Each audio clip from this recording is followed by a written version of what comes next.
Les damos la bienvenida a todos al panel del día de hoy, que se va a tratar sobre las mujeres y la Primera Guerra Mundial. Vamos a tener la intervención primero de la profesora María Imelda, luego hay la profesora Grace Prada, por último tenemos al profesor Rodríguez. Nuestra moderadora del día de hoy va a ser la profesora Ana Luz Rodríguez. Ana Luz es historiadora de la Universidad Nacional de Colombia y tiene una maestría, es socióloga de la Universidad Nacional de Colombia y tiene una maestría en historia de la misma universidad.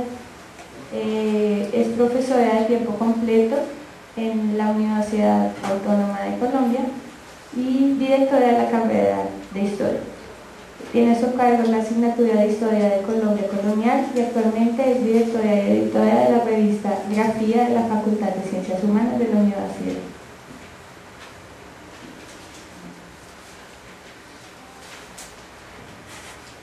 La profesora María Imelda Ramírez, que es nuestra primera ponente, es doctora en Historia de América de la Universidad de Barcelona y magíster en Historia de la Universidad Nacional de Colombia. Trabaja como profesora en el programa de trabajo social de la misma universidad y en los posgrados de estudio de género y de trabajo social, del que también es coordinadora. Es integrante del grupo disciplinario de estudios de género y fue directora del Fondo de Documentación Mujer y Género. La profesora Grace Prada es doctora en estudios latinoamericanos de la Universidad Nacional de Costa Rica, máster en Ciencias Históricas de la Universidad de la Amistad de los Pueblos Patricio Lumumba en Moscú y es miembro del Consejo Académico y docente de la Universidad Nacional de Costa Rica. El profesor Rodríguez, nuestro último ponente, es doctora en la Universidad de Laval en Canadá, trabaja como profesor asistente en el Departamento de Historia de la Universidad Nacional de Colombia y en la Universidad Externa de Colombia. Sus áreas de interés son la teoría y la epistemología y la historia de Europa contemporánea. Entonces, voy a dar el micrófono a la profesora Ana Luz para que empecemos el panel. Antes, la profesora Grace va a decir unas palabras.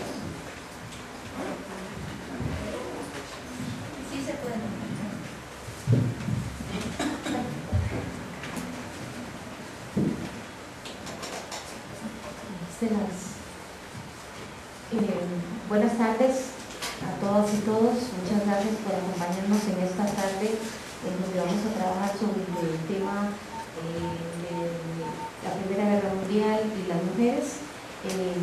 Yo vengo con la intención de que reflexionemos y pensemos también todas las guerras que en estos días se están dando y sobre todo en dos situaciones de guerra que vivimos, una muy cerca en este país tan querido para nosotros, en Colombia, y otra en la guerra en Palestina.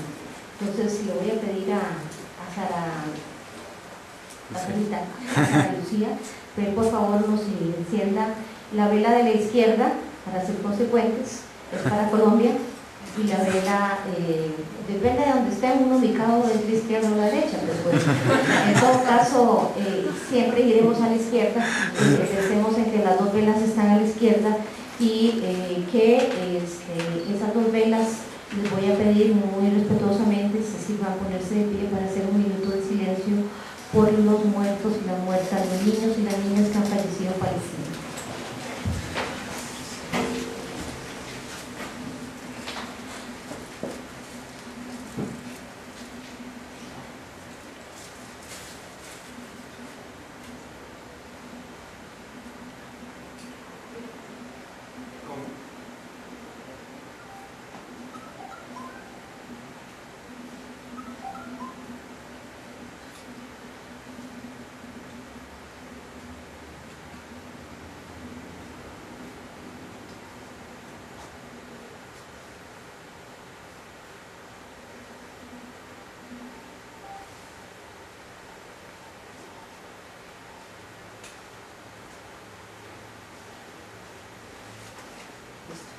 Listo, muchas gracias. Podemos empezar.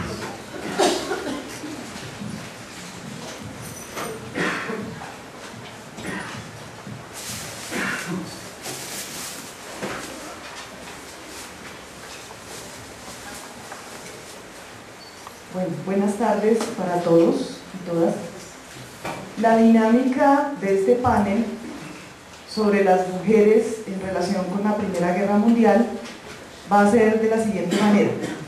Cada uno de los ponentes tendrá 20 minutos para exponer su reflexión, y luego de la exposición de los tres ponentes abriremos ojalá una hora, estoy hoy muy optimista, una hora en la que podamos conversar todos y participar en la reflexión sobre este importante tema. Entonces, el público puede ir a lo largo de las exposiciones, ir pensando las preguntas, ir escribiéndolas, porque pues yo soy de la idea de que las preguntas hay que escribirlas y pensarlas para formularlas mejor, y en ese sentido pues para que vayan pensando las preguntas y las tengan listas para el momento de la discusión. Entonces vamos a abrir la exposición de los ponentes con la ponencia de mi colega y amiga muy querida María Imelda Ramírez, que se titula El pacifismo del feminismo en la Gran Guerra Europea 1914-1918. Bienvenida, María Imelda.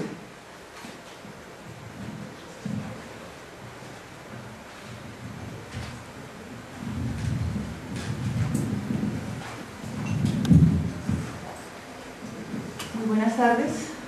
Buenas tardes.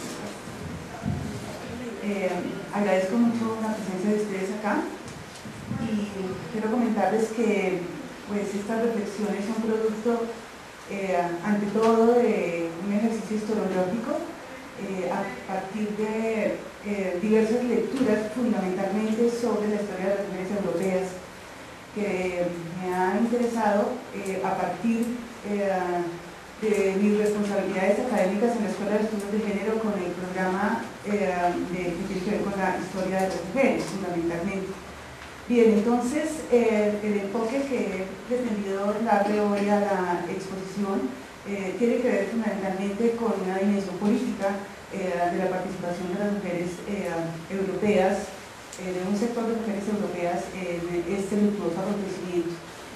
La fotografía que acompaña la primera diapositiva corresponde a una imagen de uno de los monumentos de Kewis, que se llama El Duelo de los Padres. Es un monumento que está en el cementerio de guerra, en un cementerio de guerra alemán, y pues vamos en el transcurso de la exposición a acompañarnos con algunas de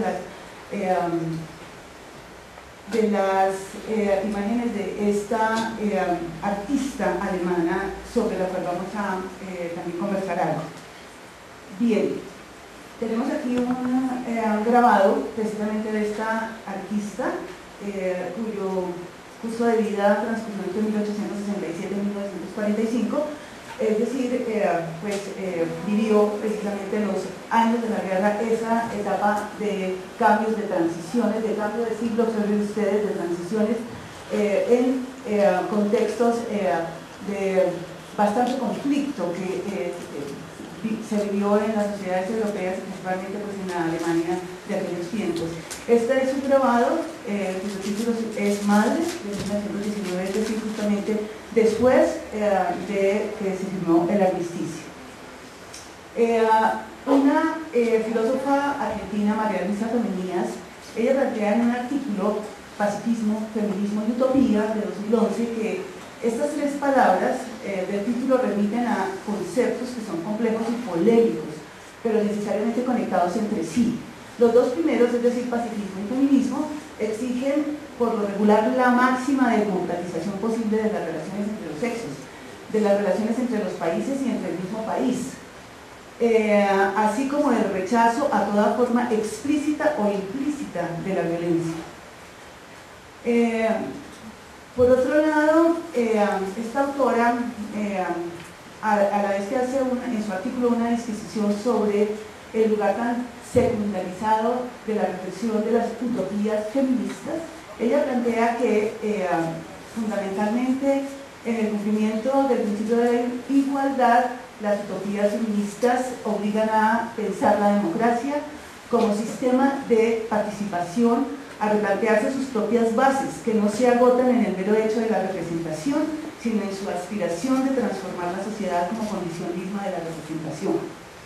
Esto impacta sobre la sociedad jerárquica y sus órdenes reales necesariamente, y sus órdenes simbólicos de exclusión, abriendo un camino óptimo para la búsqueda de soluciones factibles para la paz. Es decir, esta autora sustenta que democracia y paz prácticamente son dos conceptos que prácticamente están absolutamente ligados, ¿no?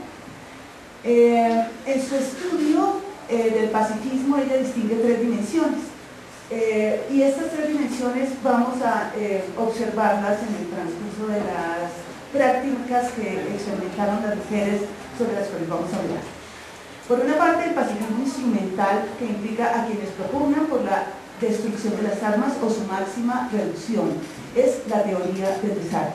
La teoría del desarme que cobró fuerza fundamentalmente a finales del siglo XIX, como lo vamos a ver, y en la cual las mujeres pacifistas que se ocupaban del asunto participaron de una manera pues militante, de una manera bastante comprometida. Por otra parte, tenemos el pacifismo institucional, que comprende las acciones jurídicas o sociales contra los estados belicistas con la mediación del derecho internacional. El pacifismo finalista implica a quienes indagan por el origen de la agresividad humana, bien sea en la naturaleza humana o en las condiciones sociales. A ese respecto, por ejemplo, esta autora hace, y algunas otras de ellas hacen referencia a la controversia, a la polémica entre Sigmund Freud y Einstein, precisamente a propósito de esta reflexión.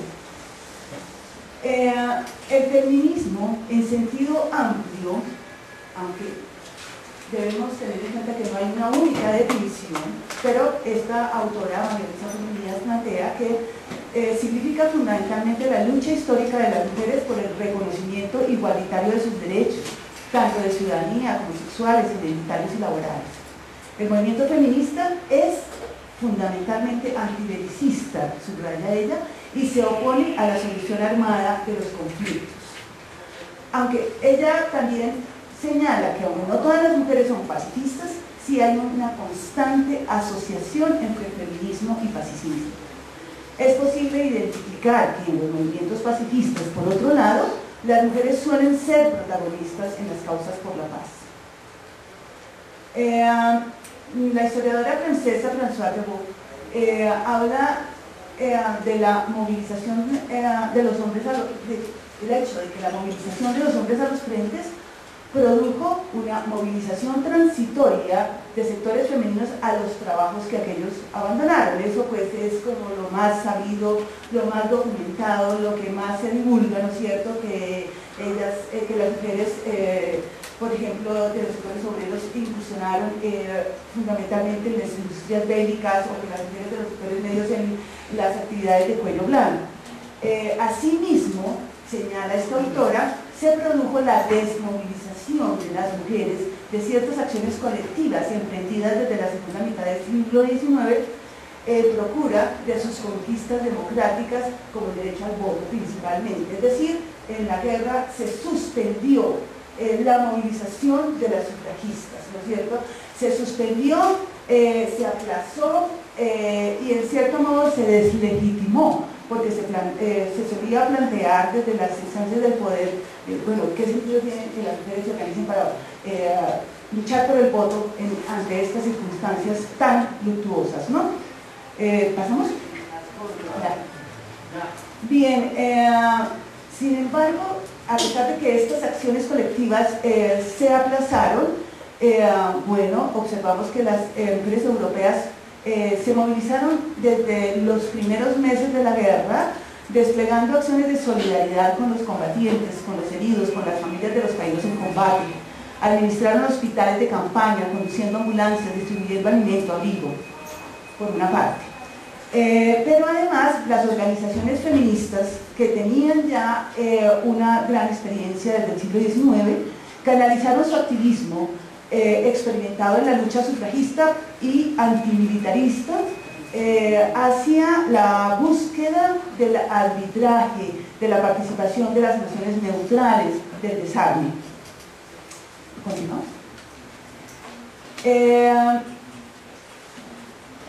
He considerado pertinente pues, plantear algunos elementos sobre el recorrido previo del pacifismo. Y hay una autora, María Dolores Ramos, quien sustenta, ella es española y fundamentalmente se ocupa de los movimientos de mujeres durante la dictadura en España. Ella sustenta que en el contexto de la primera conferencia de paz celebrada en La Haya en 1899, en tiempos de auge del imperialismo, los nacionalismos, la carrera armamentista y las paradojas de la modernidad, la cultura de paz estaba segmentada en distintos discursos, prácticas y movimientos sociales no siempre convergentes, a veces en conflicto, discursos representados en sectores de la sociedad civil organizados. Destaca, ¿sí?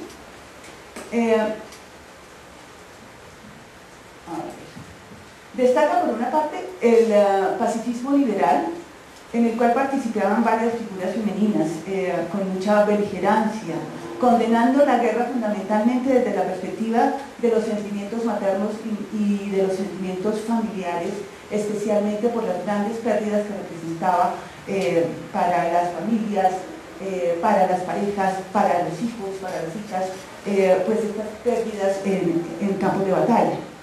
Berta von Suder, también una mujer en esa transición del 19 al 20, 1843-1914, en 1989 publicó un libro que se llamó Abajo las armas. Esta novela fue una denuncia contra la guerra y los principios que favorecían el espíritu belicista. Especialmente hay un cuestionamiento, una crítica a la religión que propiciaba la resignación. Y también aquella idea de que la cobardía como deshonra y la concepción de la guerra como una forma más de hacer política. Esta autora obtuvo el Premio Nobel de Paz en 1905. Es el primer Premio Nobel de Paz que se otorga. Por otro lado, la autora Ramos nos habla del pacifismo internacionalista de base obrera. Principalmente este pacifismo circuló entre los medios anarquistas y socialistas y que denunciaron la guerra como estrategia de expansión imperialista en beneficio de las industrias armamentistas y como contención del avance socialista. Contó con figuras femeninas que son muy familiares en nuestra cultura latinoamericana, como por ejemplo Clara Zetkin o Rosa Luxemburgo, también con Alejandra Kollontai, estaría ubicada aquí. Zetkin y Kollontai fueron unas figuras muy destacadas en el impulso a la transformación de las relaciones entre los hombres y las mujeres para la nueva sociedad socialista que se intentó construir en la Unión Soviética. Clara Zetkin, también mujer de la transición 1857-1936, impulsó el derecho al voto de las mujeres, la lucha por el mantenimiento de la paz, contra la carestía de la vida, contra la crisis, por la seguridad social y la protección para los niños y las niñas de la clase obrera. Entre los años 1892 y 1917 editó un periódico, La Igualdad.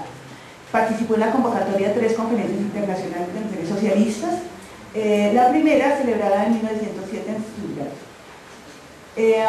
La conferencia siguiente, de 1910 en Copenhague, es particularmente apreciada por los movimientos sociales de mujeres y el feminismo internacional y el movimiento feminista latinoamericano, debido a que en esa ocasión las participantes optaron por dedicarle el 8 de marzo al Día Internacional de la Mujer Trabajadora, fundamentalmente como se le denominó originalmente, ¿no?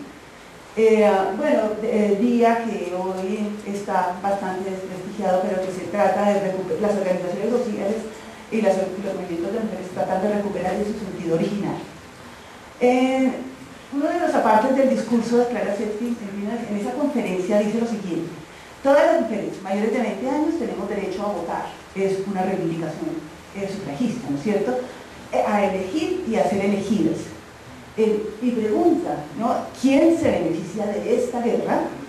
Y responde: los fabricantes de cañones y barcos de guerra. Ellos han fomentado el odio entre las naciones para su beneficio. Bien, en ese sentido, antibelicista beligerante, ¿no es cierto? Ella decía: nosotros lucharemos por la paz. Y esta consigna fue muy popular entre estos círculos. Guerra a la guerra, compañeras. Si los hombres matan, nosotras lucharemos para preservar la vida, perdón. Si los hombres callan, es nuestro deber levantar la voz en favor de la paz. La exigencia del momento es hacer un frente único de los trabajadores y de las trabajadoras para rechazar el fascismo. Bueno, la tercera conferencia internacional de mujeres socialistas se celebró en Berna.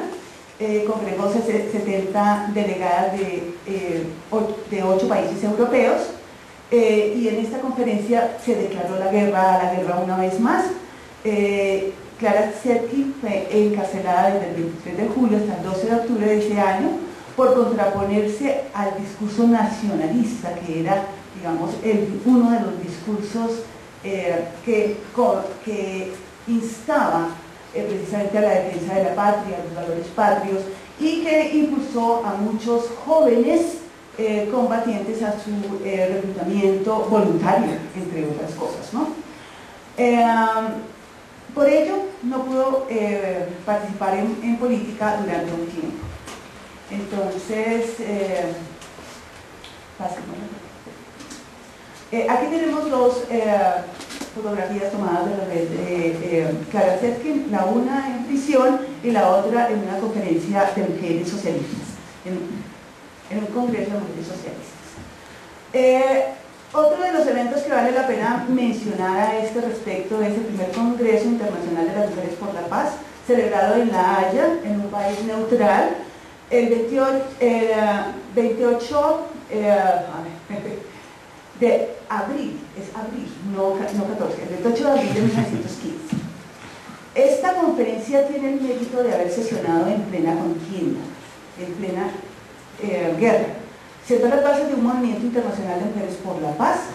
Fue convocado en una reunión por la doctora Aretha Jacobs, presidenta de la Alianza Sufragista Holandesa. Ella fue la primera médica graduada en este país. La presidencia del Congreso fue asumida por Jane Addams, reformadora y sufragista estadounidense. Bueno, aquí hay algunos datos en la presentación sobre la participación realmente que fue notable, de 1.136 mujeres, y representaban como 150 organizaciones. Quise resaltar que este viaje en tiempos de guerra, pues algunas fueron detenidas, algunas delegadas alemanas fueron detenidas en la frontera holandesa, algunas llegaron con muchas dificultades, 5 delegadas belgas llegaron un día tarde, ninguna mujer francesa ni ninguna rusa pudo asistir precisamente por estas dificultades de desplazarse en los tiempos de guerra. El Congreso produjo 20 resoluciones. Las mujeres y la guerra era uno de los capítulos, la acción por la paz, los principios de una paz permanente. Las resoluciones buscaron la realización de una conferencia de las naciones neutrales y la exigencia de tenerse en cuenta la palabra de las mujeres en los acuerdos de paz a través de una conferencia de las mujeres en el mismo lugar en que firmaron. Y seguimos en lo mismo, ¿no es cierto? Las mujeres colombianas solicitando, exigiendo, planteando la necesidad de que su voz sea tenida en las conversaciones de La Habana. Aquí tenemos una ilustración de las pacifistas de aquel momento, participantes de esa. Bueno, la anterior. Quise resaltar además que la participación de las mujeres en las actividades pacifistas en la Primera Guerra, pues produjo como efecto la distinción con 2 premios Nobel de Paz, Aquí hay algunos datos sobre esa distribución inequitativa de estos premios Nobel. Quisiera llamar la atención sobre el hecho de que pues, en la mayoría de los premios Nobel concedidos a las mujeres son precisamente premios Nobel de paz. Bueno. Pero también hay que tener en cuenta que son en cierto modo los premios no tan prestigiosos, si queremos decirlo como en esos términos, ¿no? Bueno, quiero dedicarle esta última parte de la exposición a la representación y la memoria, y es la promesa que había hecho al comienzo de mirar algunos aspectos de la vida de esta artista gráfica alemana Kate Kelvis, también una mujer de la transición, 1867-1945, pintora, escultora, escritora. Es una de las figuras destacadas del realismo crítico de finales del siglo XIX, principios del XX. Su pacifismo y feminismo de influencia socialista es asimismo otro de los rasgos de su identidad. Aquí tenemos que aquí tenemos dos imágenes, la de un cartel en 1924 en unas jornadas Nunca más la guerra, y un autorretrato, ya siendo una mujer madura. Las agrupaciones de su obra en 5 ciclos, con varios grabados cada uno, revelan diferentes preocupaciones sociales y políticas del artista. La revuelta de los tejedores, la guerra campesina, guerra, proletariado y muerte constituyen los mencionados ciclos.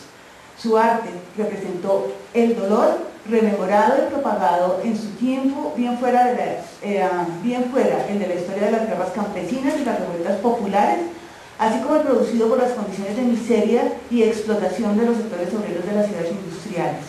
O también representa el dolor de la guerra y sus secuelas de muerte en su país, desde antes del estallido de la guerra, amplificado a lo largo de la confrontación y prolongado en la posguerra. Bueno, su opción por el grabado y la litografía fue coherente con su intención de propiciar la proximidad de la denuncia en su arte a los distintos sectores sociales, habiendo logrado un reconocimiento social en diferentes ambientes de su tiempo que se prolongaría hasta el presente en Europa. Finalizamos entonces de nuevo nos encontramos con su grabado Madres. Continuamos. Y aquí obras precisamente al año siguiente de la guerra: Sobrevivientes 1919, Niños alemanes 1919. Estas obras pues son muy elocuentes de una situación posbélica. Muchas gracias.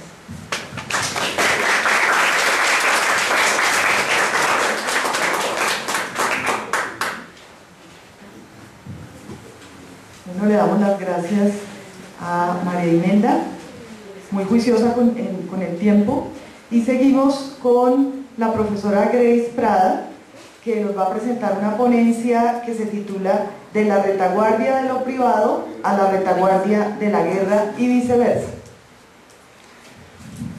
Bueno, voy a tratar de ser tan juiciosa como María Imelda. No sé si lo logre, pero esa palabra que ustedes utilizan, permiso, María Imelda, me parece muy interesante para llamar la atención a la gente, ser muy juiciosas. Gracias, María Imelda. Nada más que el minuto de ubicación me lo descontaste. Bueno, primero que nada, dar las gracias a la Universidad Nacional, al programa de estudios de género de la universidad, que ha hecho posible que yo esté en este evento junto con la Universidad Nacional, al doctor y profesor amigo César Ayala, amigo de muchas luchas, compañero de estudios, y que me ha, sin querer queriendo, como dirían por ahí, me ha embarcado en una aventura de investigación que no venía trabajando yo.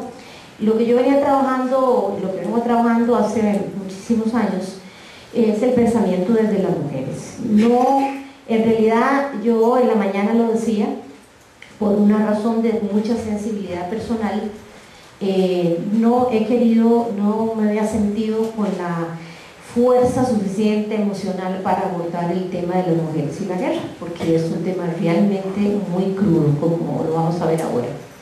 Entonces, esta es mi primer revisión bibliográfica, como lo plantea María Imelda.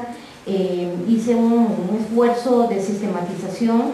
Lo que quiero es hacer un repaso cronológico de la participación de las mujeres en la guerra, y uno de los textos que es fundamental para esto es Historia de las Mujeres de Georges Duby, que contiene uno de los ensayos que trabajó la compañera y que yo también lo trabajé, en Thébault, ¿verdad? ¿Así se pronuncia? ¿Thébault? Bueno, no sé. Yo voy a trabajar, digamos, unos 5 ejes. La parte historiográfica, rápidamente, las mujeres como hacedoras del pensamiento en la historia, el sufragismo y el feminismo, las mujeres en la Primera Guerra Mundial y las mujeres rusas en la Primera Mundial. No podía dejar de tocar este tema. Entonces, después de una revisión bibliográfica y el trabajo que me puso un reto César de meterme a trabajar con el tema de las mujeres y la guerra, lo cual se lo agradezco mucho, va a ser de ahora en adelante mi preocupación para hacer una investigación sobre el tema de las mujeres y la guerra. Voy a tener que seguir yendo más seguido a la psicóloga, pero no importa. Vale la pena hacer esa investigación sobre la participación de las mujeres en la guerra desde América Latina, desde esta mirada nuestra. Hoy lo que les voy a presentar es una mirada de lo que pasó durante la Primera Guerra Mundial, y lamentablemente no tengo la segunda parte, voy a tener que venir otra vez. De la retaguardia del hogar a la retaguardia de la guerra y viceversa, y las mujeres en la Primera Guerra Mundial. Este tema se trata fundamentalmente de historiar a las mujeres. Mi punto de partida es que la historia como ciencia, desde su posición oficial, ha hecho invisible el aporte de las mujeres, y la historiadora es hasta que las historiadoras feministas nos hemos cuadrado a tratar de investigar y de meternos el diente duramente para sacar a las mujeres del oscurantismo que nos tenían desde esa arqueología del saber, como hablaba Foucault.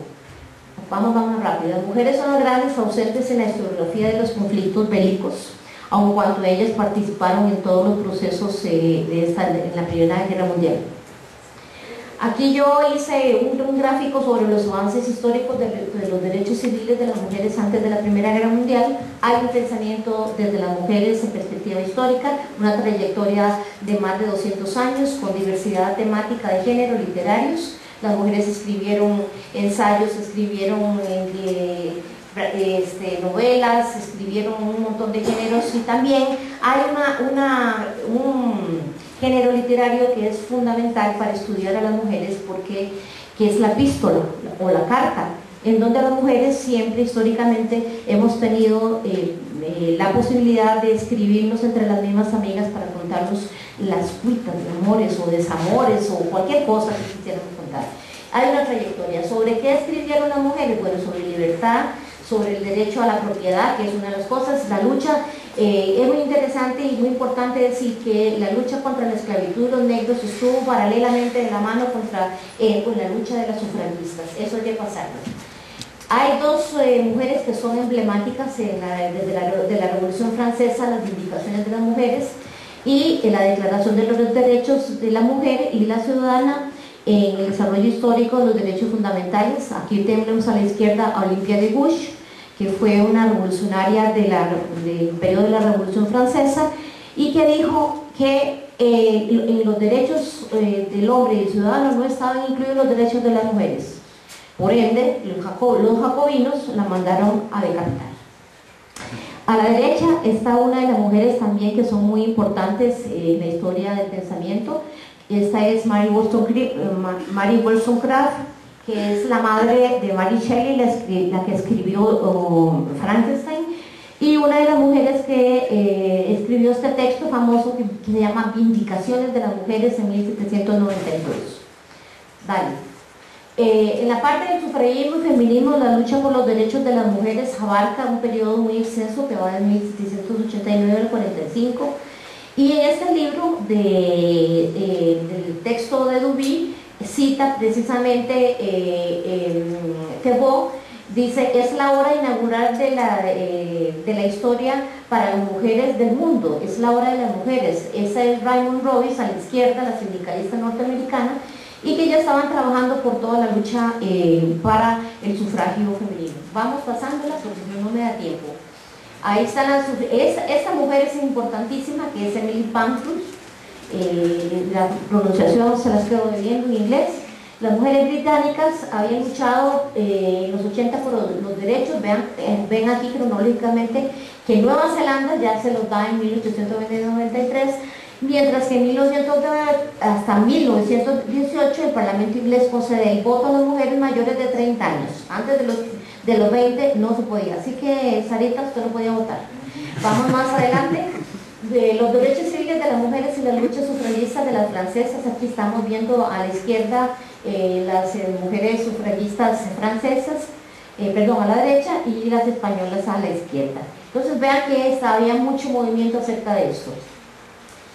Una síntesis, podríamos decir que las luchas sufragistas y la conquista de los derechos civiles de las mujeres antes de la Primera Guerra Mundial se concretaron en muchos países de Occidente. Sin embargo, el espacio asignado por el patriarcado a las mujeres seguía siendo el trabajo doméstico y el mundo privado, dedicadas al cuidado de los niños, las familias. Pocas opciones tenían la mayoría de las mujeres. La vida de las mujeres estaba directamente relacionada con su pertenencia a clase, que esto es muy importante cuando nosotros vamos a ver la participación de las mujeres en la guerra, lo que sin duda alguna asignaba roles diferentes. Vamos. Los derechos políticos es a mediados del siglo XIX se inició el movimiento feminista, pero protagonizado también por personalidades artísticas, científicas y políticas que luchaban por la igualdad y la obtención del voto femenino.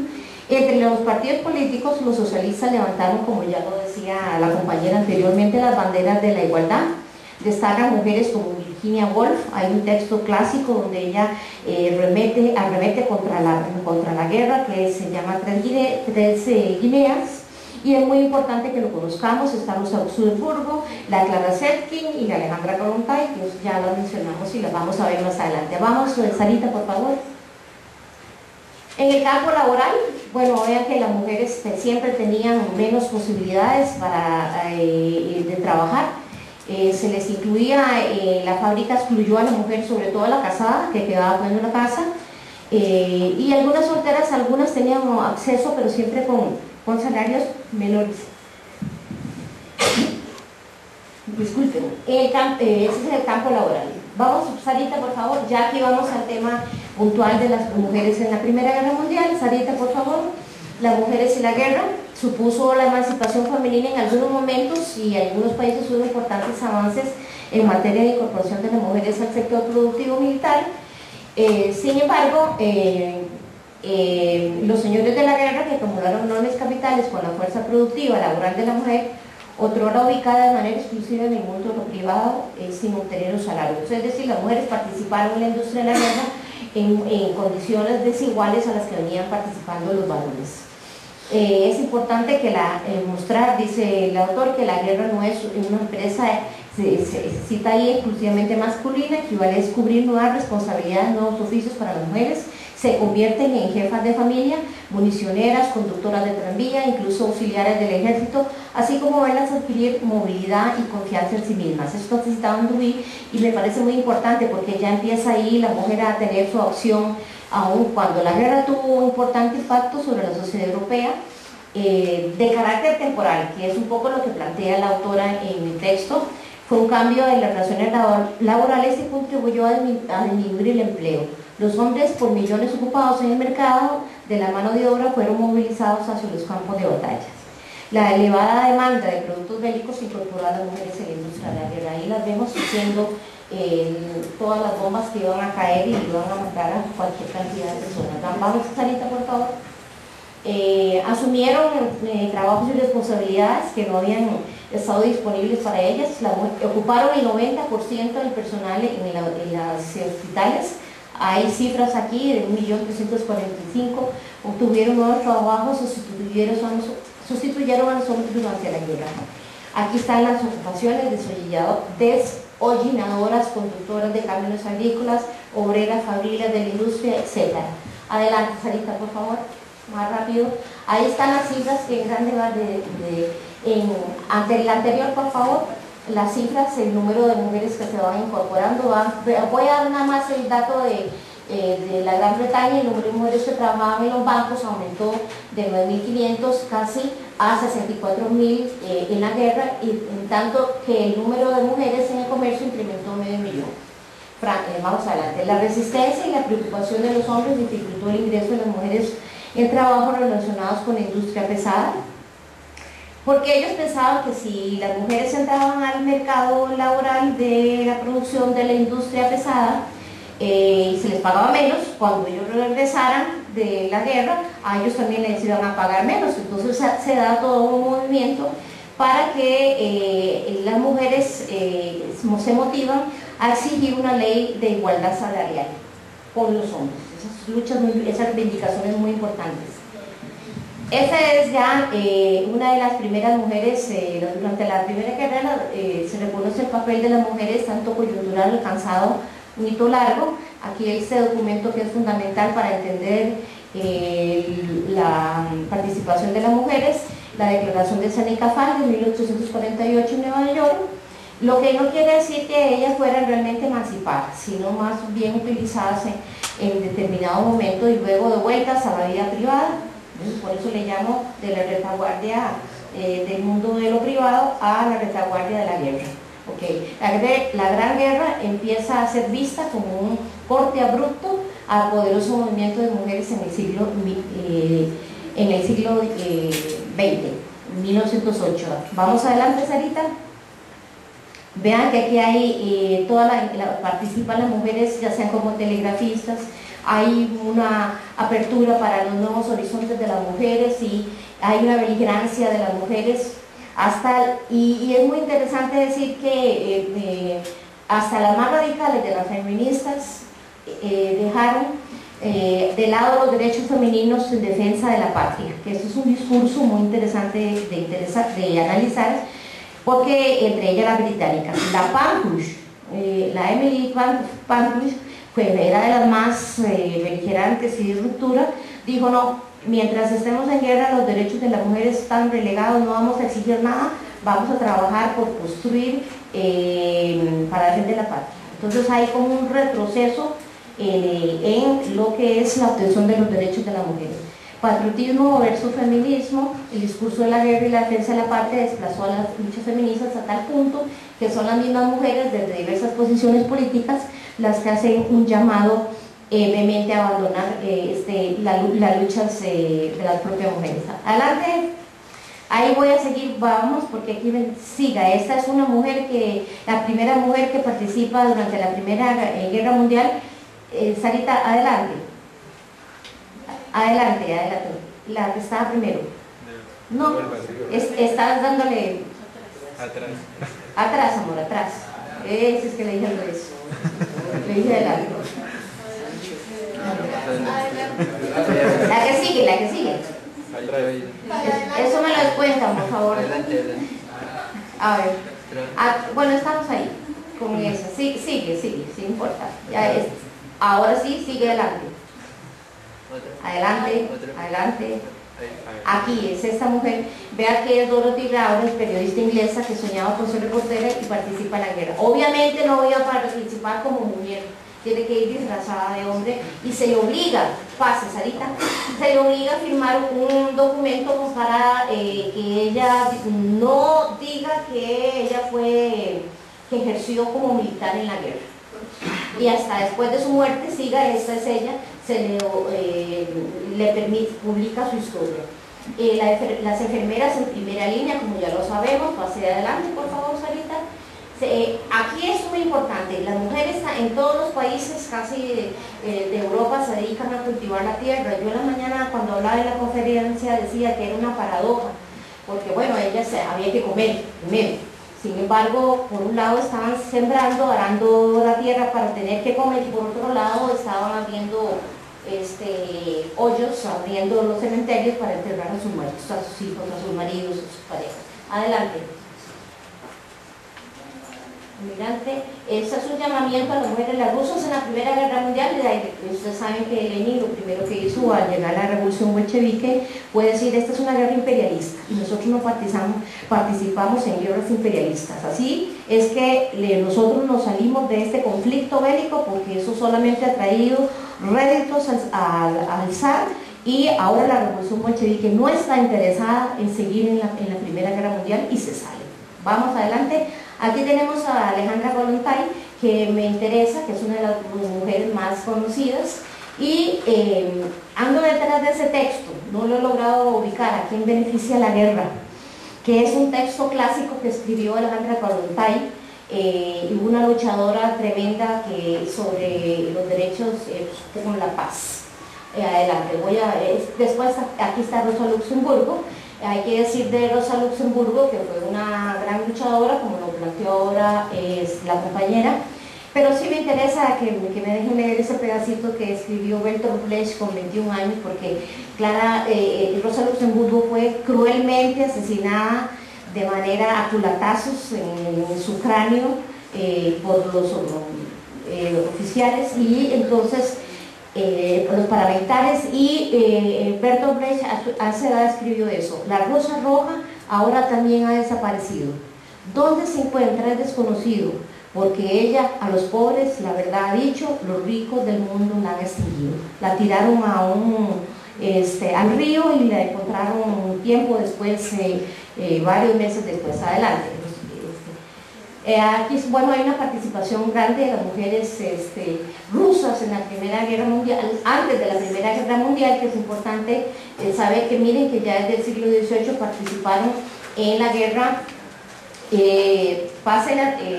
Estas dos mujeres, que Nadia Zdurova, ya está como oficial, vestida de oficial, pero es una mujer. Ella participó, sirvió el ejército del emperador, bajo el nombre de Alexander Alexandrov, y la Vasilisa Koshina, héroe de la guerra patria de 1812, una mujer muy interesante que, bueno, ella le mataron a su esposo enfrente y decidió levantar un grupo prácticamente de resistencia contra Napoleón, y en la obra La Guerra y la Paz, Tolstoy reconoce su valentía como mujer guerrera. Adelante. Esta es otra mujer que participó y formó el Batallón de la Muerte, pero de la Rusia zarista, y posteriormente fue asesinada, la zarista fue asesinada por los bolcheviques porque pasaba la información a los mencheviques. Aquí está, pasémosla. Aquí está la Nadia Krúpskaya, que no solo era la esposa de Lenin, sino una gran escritora que fundó el Círculo Marxista. Adelante.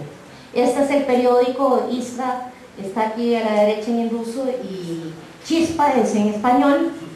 Este periódico pues difundía ideas muy importantes de su época. Esta es otra de las mujeres que trabajaron con Nadia Krúpskaya y fundaron el grupo para la emancipación del trabajo. Adelante. Ya pasemos a la revolución bolchevique. Aquí están las mujeres ya. Esa imagen yo quiero que la recuerden porque me parece que muy linda. Ya es de la revolución rusa, donde las mujeres están integradas en el campo con sus hijos. Adelante. Siga. Esa parte me interesa, las violaciones en tiempos de guerra. Las víctimas de las violaciones durante las guerras son por general civiles, una categoría que se reconoce por primera vez en el siglo XIX. A pesar de que la violación de las mujeres durante las guerras están ampliamente documentadas en la historia, las leyes que protejan a los civiles en conflictos armados han tendido a no reconocer la violencia sexual contra las mujeres.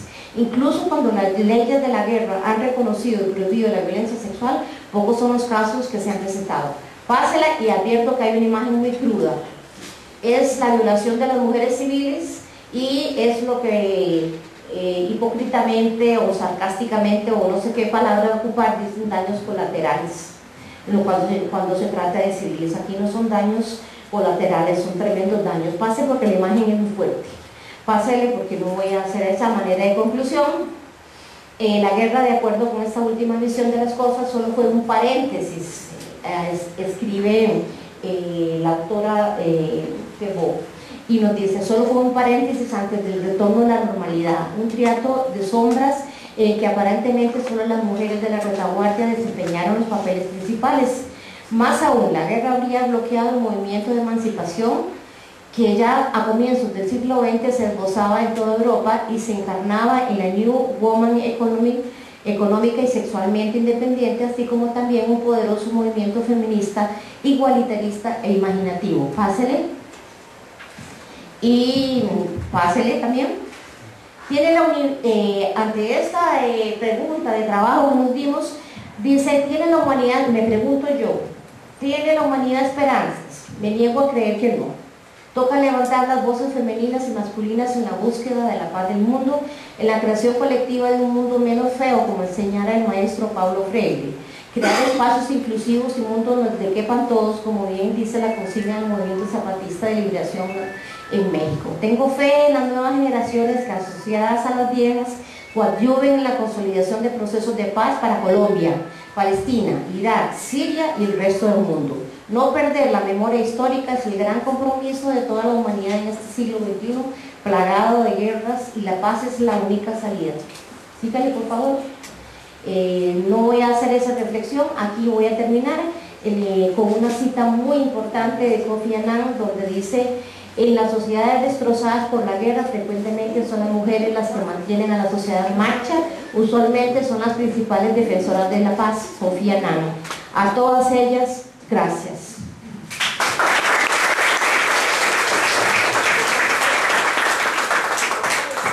Bueno, muchas gracias a la profesora Grace Prada de la Universidad Nacional de Costa Rica, quien también fue bastante juiciosa con el tiempo. A continuación viene la intervención, la ponencia del profesor Rob Little, que se titula La participación de la mujer en la Primera Guerra Mundial, ¿cuáles son los balances?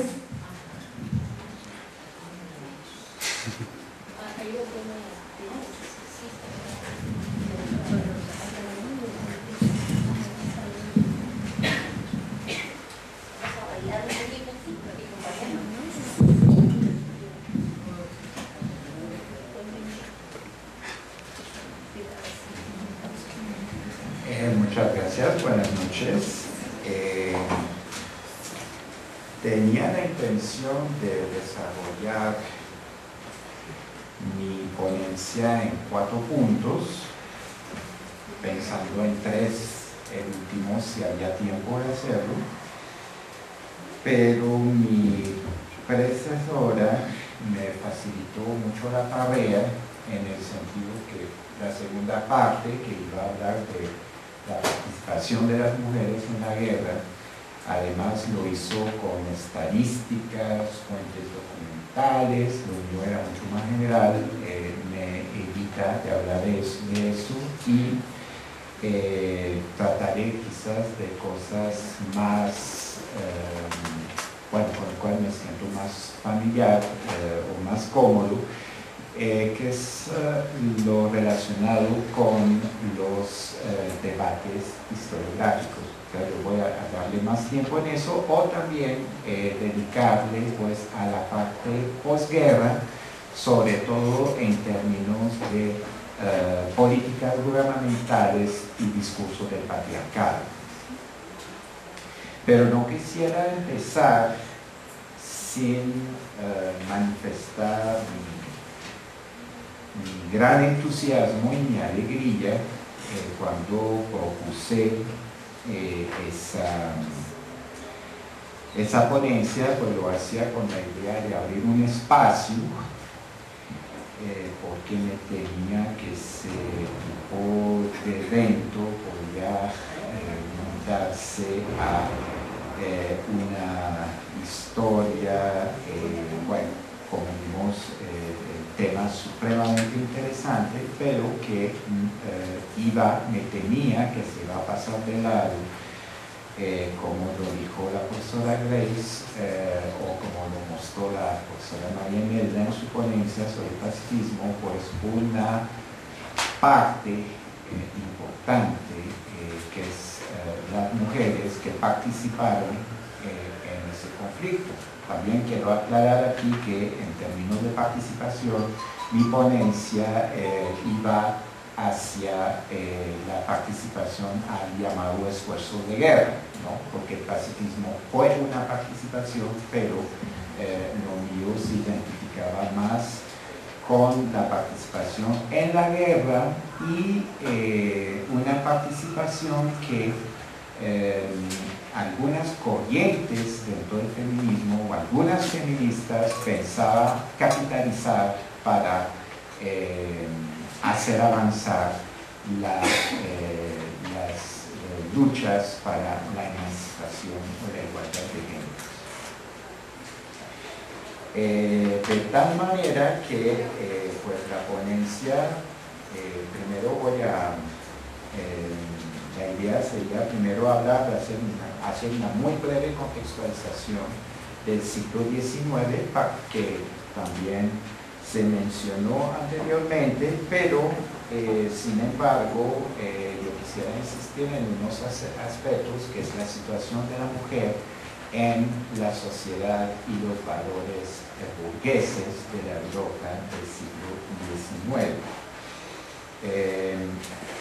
Bueno, segundo, no lo voy a hablar. La tercera parte ya hablaría más bien de los efectos en la posguerra, los famosos balances que anunció en el título. Y cuarto, en forma de epílogo, si hay tiempo, yo quisiera mostrar cómo en la época, pues vimos como también la profesora Grace lo hizo desde el socialismo, yo lo quisiera hacer desde dentro de la propia cultura burguesa, y quisiera dar como ejemplo, en este caso, la novela de D.H. Lawrence, La amante de Lady Chatterley. Bueno, entonces, si uno mira la bibliografía sobre el asunto de las mujeres, y pongámoslos en un contexto más amplio de las dos guerras mundiales, porque según autores como Hobsbawm, pues se trataría de una sola y misma guerra.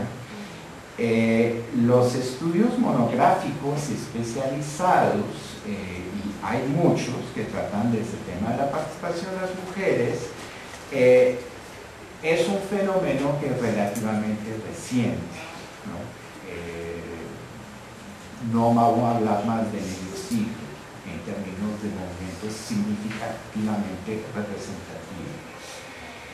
Pero es curioso observar que esa problemática, cuando se trata de integrarla en historias generales de la Primera Guerra Mundial, ahí sí la situación cambia totalmente, porque primero observamos una asimetría entre la Primera y la Segunda Guerra Mundial. Se habla más de la participación de las mujeres en la Segunda que en la Primera. Quizás la razón pues sería que pues, en términos cuantitativos es que en el caso de la Segunda Guerra Mundial sería imposible ignorar esa participación de las mujeres, pues sin que esta historia resulte truncada o sesgada. Pero en el caso de la Primera es curioso observar que salvo una excepción que yo vi, poco se habla, unas palabras, una frase o dos, a veces un acápite, y si estamos hablando, como en el texto de los británicos Caldwell y McKinnon Bell, que dedican todo un capítulo sobre las mujeres en la Primera Guerra Mundial, se llama la Guerra de las Mujeres precisamente, pues los ejemplos escasean. Entonces, pero aquí lo que me tilda, porque a mí me interesa mucho todo ese asunto del discurso y por eso me fascina tanto pues, la perspectiva feminista y de género, de decir que es una cuestión de importancia me parece un falso problema, porque precisamente se olvida que la historia es un discurso y que determina la importancia de las mujeres, la participación de las mujeres en términos meramente cuantitativos, pues es, me atrevería a decir, muy sintomático de un relato que estaría configurado en función del discurso del patriarcado. Desafortunadamente no puedo entrar en detalles aquí, es un tema muy complejo y muy amplio, pero lo quiero dejar constancia pues, en esa ponencia. Entonces, si vamos por lo que era la primera parte de la ponencia, el estallido de la Primera Guerra Mundial pone fin a ese periodo del siglo XIX que se va a conocer como un periodo de progreso multifacético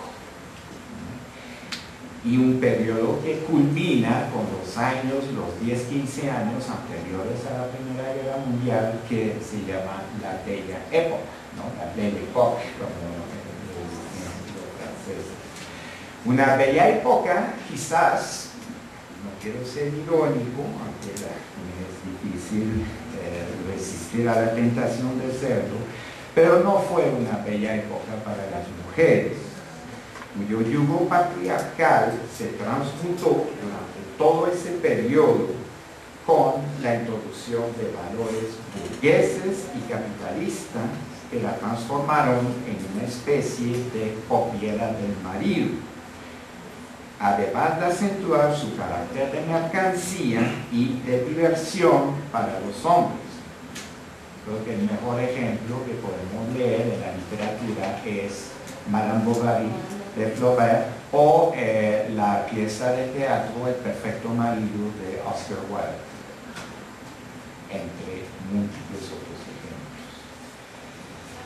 Sin embargo, en ese periodo, como se ha mostrado en las dos ponencias anteriores, pues paralelamente hay unas luchas de las mujeres para su emancipación. Entonces no voy a desarrollar más porque creo que ya se presentó un panorama bastante complejo. Respecto a la Primera Guerra Mundial como tal, pues es interesante de ver los archivos históricos que aquí no se han mostrado, que pueden buscar en la web,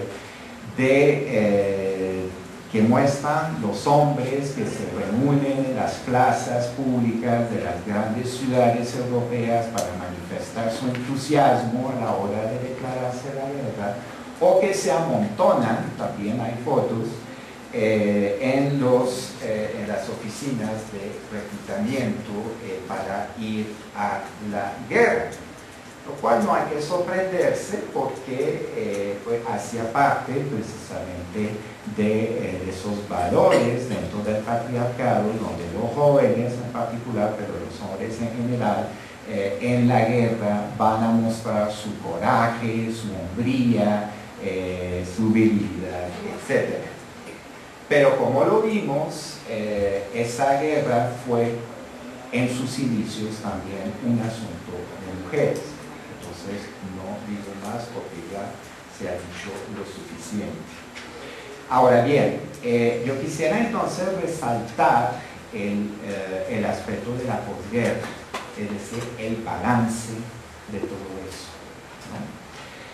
Ahí desde la perspectiva pues vimos unas opiniones pues, que se ha expresado por parte de feministas, de militantes al respecto, pero si miramos eso desde la historia, es interesante observar que hay un gran debate, no hay unanimidad sobre este asunto. Y que realmente podríamos ver dos grandes corrientes, que son la llamada historia de las mujeres, un género que se desarrolló ante todo en Europa, y los estudios de género, que es más una escuela de tipo norteamericano.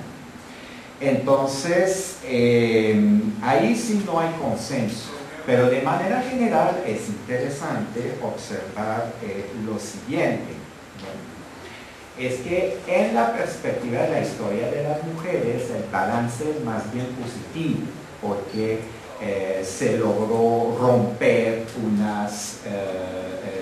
la famosa división laboral del sexo, basado sobre el sexo, el derecho al voto, el derecho al divorcio. Son tantas conquistas importantes, o incluso la igualdad jurídica, es decir, la mujer de disponer de sus bienes, son tantos logros que son vistos como algo muy positivo por parte de ese tipo de estudios. Ahora bien, si la miramos ahora desde el género, ya la opinión es más bien negativa.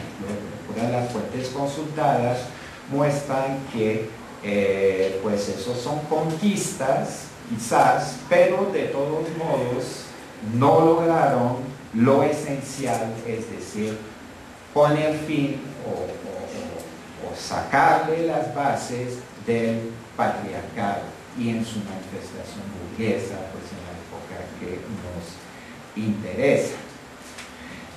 Lo cual quizás no habría que sorprenderse, porque si miramos lo que fue tanto los gobiernos de los diferentes países beligerantes vieron la necesidad o por pragmatismo de vincular a las mujeres en la guerra, en las diferentes pues en sus diferentes manifestaciones. En la posguerra, pues si uno mira las historias generales del periodo de 14 al 45, pues uno va a encontrar que la preocupación de los gobiernos era el retorno a la normal, y el retorno a la normal se nos explica generalmente, pues era desmovilizar los soldados, que los soldados vuelvan a sus hogares cuanto antes, que volvemos a una situación económica de preguerra, para mencionar lo principal, pero respecto a las mujeres eso significaba volver a sus hogares, en el sentido incluso de algunos comentaristas en la prensa o intelectuales, pues decían, como en el caso francés, volver a sus cacerolas o volver a sus cocinas, ¿no? Es decir, la mujer tenía que volver a su papel tradicional dentro del patriarcado de vertiente burguesa. Entonces, la excepción, como vimos, fue Rusia, donde al inicio de la revolución pues, se va a votar una legislación muy progresista respecto a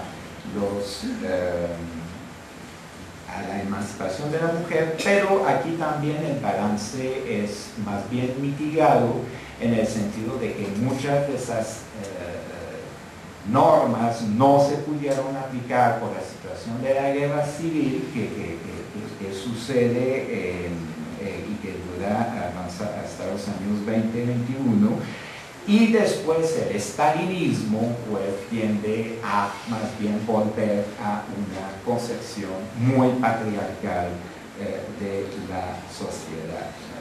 Entonces, para terminar, ¿cuál sería el balance?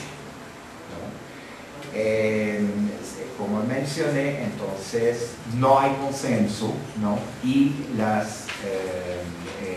hay ese problema entre la historia de las mujeres, que dicen que bueno, hay el derecho, hay unas conquistas, y las de género, que van a decir, los estudios de género, desde la perspectiva de género, que va a decir que no, como no puso fin al patriarcado o no lo desmontó, no lo marginó, entonces el balance es más negativo. Es más, otra vez yo concuerdo con mis averiguaciones, concuerdo con lo que dijo antes la profesora Prada. Hay incluso feministas que van a ver los efectos de la Primera Guerra Mundial como un retroceso respecto a la causa de las mujeres, ¿no? Bien, entonces, por poco tiempo que me queda, yo quisiera dar un ejemplo desde la perspectiva de la cultura burguesa de ese debate, porque ese debate no es solamente del sector de la izquierda, pero fue también, aunque no quizás con la misma vehemencia o el mismo dinamismo, pero hubo también en los círculos burgueses un debate a ese respecto, o al interior pues, de las mismas políticas gubernamentales que no voy a desarrollar aquí por parte del tiempo. Pero entonces yo daba el ejemplo de la novela El amante de Lady Chatterley, ¿no? Porque conocemos la historia, ¿no? Es la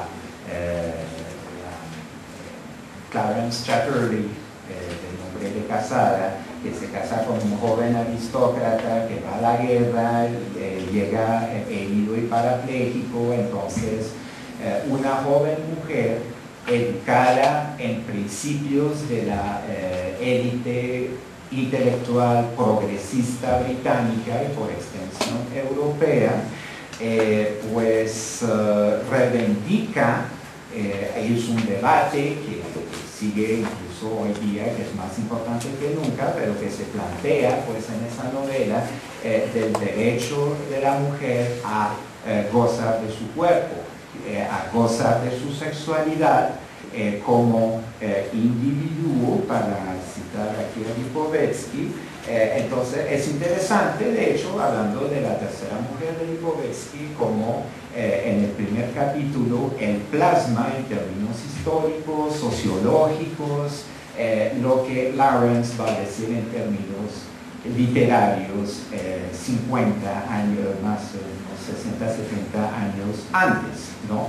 Es decir, ese problema de la sexualidad femenina, del libre goce de su cuerpo como algo justificado y algo legitimado. Entonces, en función de su condición, pues resulta con un amante donde las descripciones de los episodios, de los encuentros entre los amantes, pues que fueron chocantes para el conservadurismo británico de aquel entonces, razón por la cual el libro no se pudo publicar en su versión íntegra en Gran Bretaña antes de 1960. Pues es interesante observar cómo se debatía en la literatura de la época lo que va a pasar casi 20, 30 años después como un debate fundamental en las ciencias sociales, es decir, ese tema de la emancipación de la mujer relacionado con el goce de su sexualidad. Y lo que quería resaltar aquí es que para terminar, es que a pesar de ese balance mitigado que encontramos en este debate sobre qué aportó la Primera Guerra Mundial, los estudiosos de ambas corrientes insisten en que de todos modos la Primera Guerra Mundial, la participación amplia de la mujer en ella abrió unos espacios de discusión, de debate, que el discurso gubernamental del retorno a la normal dentro de la perspectiva del patriarcado no se pudo callar más. Muchas gracias.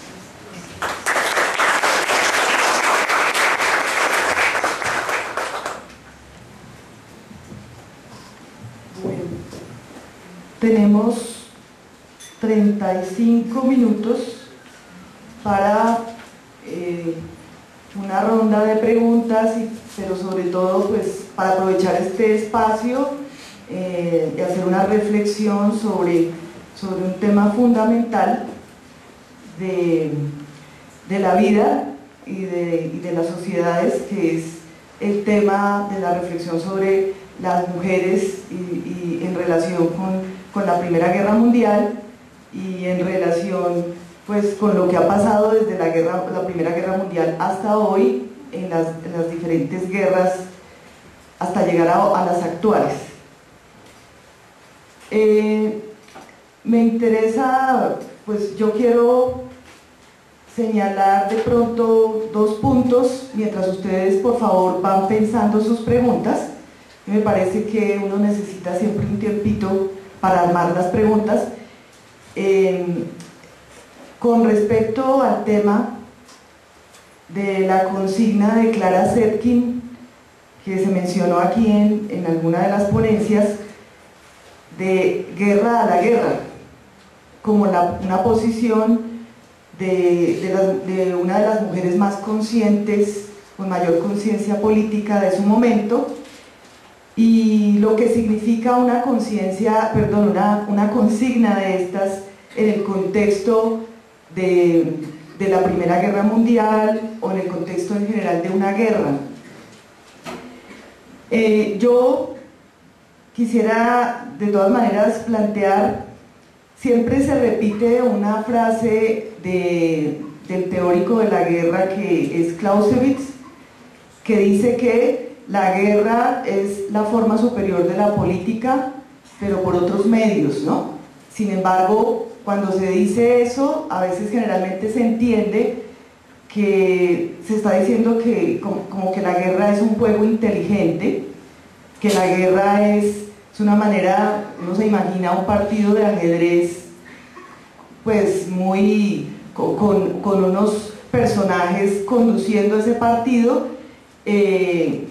como si el tema fuera solamente, digamos, de esa dimensión, cuando en realidad en la vida real las guerras, como por ejemplo la Primera Guerra Mundial, lo que muestran, y lo planteaba algún ponente, creo que el profesor italiano en su ponencia, cómo la guerra en un momento dado pasa de ser eso que dijo Clausewitz, la forma superior de la política por otros medios, se convierte la guerra en un momento dado, cuando se alarga, cuando se vuelve más cruel, pasa a ser, diríamos, una tragedia, se va convirtiendo, va pasando a ser una patología, una enfermedad, un poco como lo planteaba también el mismo Sigmund Freud en su reflexión sobre la guerra, que a él le tocó vivir todavía la Primera Guerra, no alcanzó a vivir la segunda, pero sí la primera, y en esa reflexión muy seria desde el punto de vista del humanismo sobre lo que es una guerra y el ritmo y los procesos de guerra, cómo las guerras se convierten, pierden como se van desdibujando en la medida en que van adquiriendo cada vez visos de mayor agresividad y destrucción, tanto de las sociedades como de los individuos, ¿no?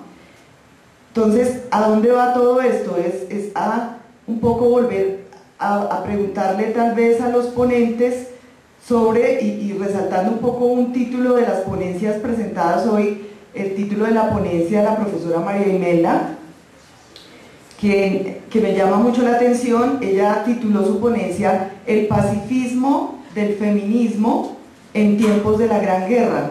Entonces es como preguntar hasta dónde la posición de Clara Zetkin, de la guerra a la guerra, realmente puede significar que las mujeres en ese contexto de la Primera Guerra y después en adelante hasta hoy de pronto, debido a su situación de marginamiento y de que el marginamiento está dando, pienso yo, una oportunidad a las mujeres de ver la guerra desde otro ángulo que no la pueden ver los hombres que están dentro de la guerra.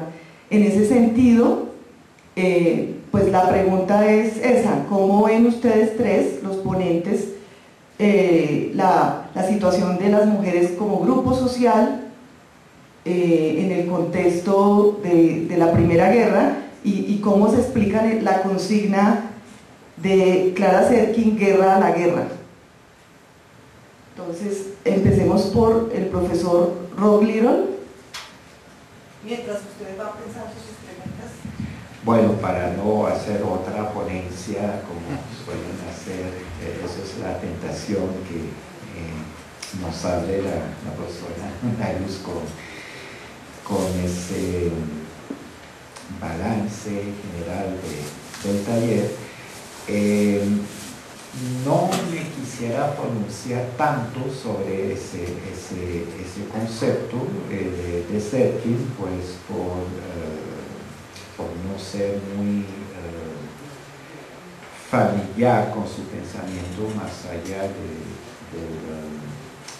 de manejarlo en la idea de historia general que yo dicto. Pero yo quisiera llamar la atención sobre otra frase que yo he escuchado de forma reiterada pues, en ese congreso y que tenía que ver con la frase, si no lo cito bien, me da las disculpas, pero que dice como la guerra como paridora de historias, si lo digo bien. La partera, eso, pues. La historia como partera de la historia.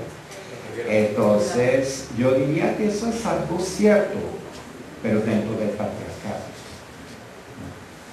Pero fuera del patriarcado, yo creo que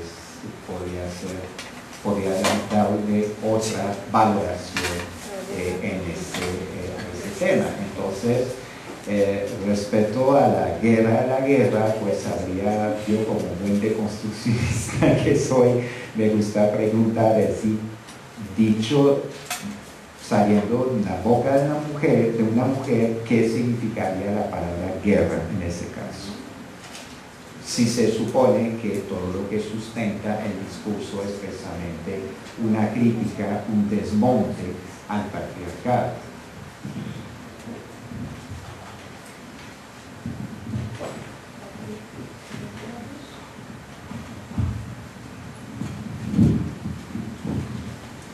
Bien, yo quisiera referirme al hecho de que las mujeres no constituyen un grupo homogéneo.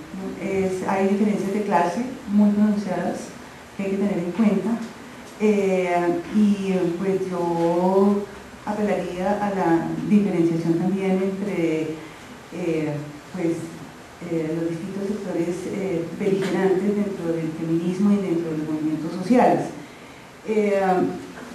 Prácticamente este es un sector con mucha resonancia en sus pronunciamientos respecto al derecho al voto, que habían adquirido, pues, por supuesto, una gran publicidad, especialmente en países como pues en la Gran Bretaña. Para las naciones beligerantes el discurso del patriotismo fue fundamental y también fue un discurso diferenciador. ¿En qué sentido?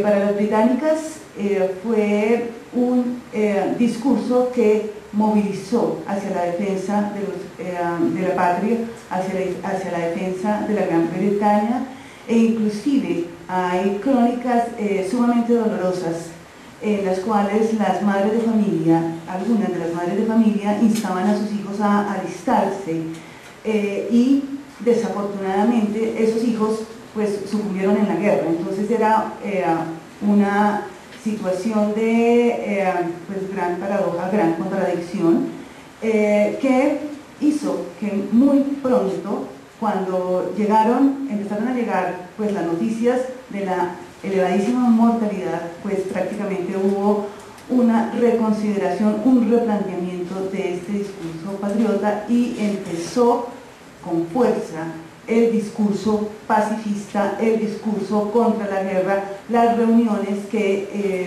propugnaban por una solución negociada por una guerra a la guerra, ¿no es cierto? Es un elemento que habría que considerar dentro de, por ejemplo, las liberales británicas, pero también no solamente ellas, algunas otras mujeres en los países beligerantes también se comprometieron con el ideal patriótico.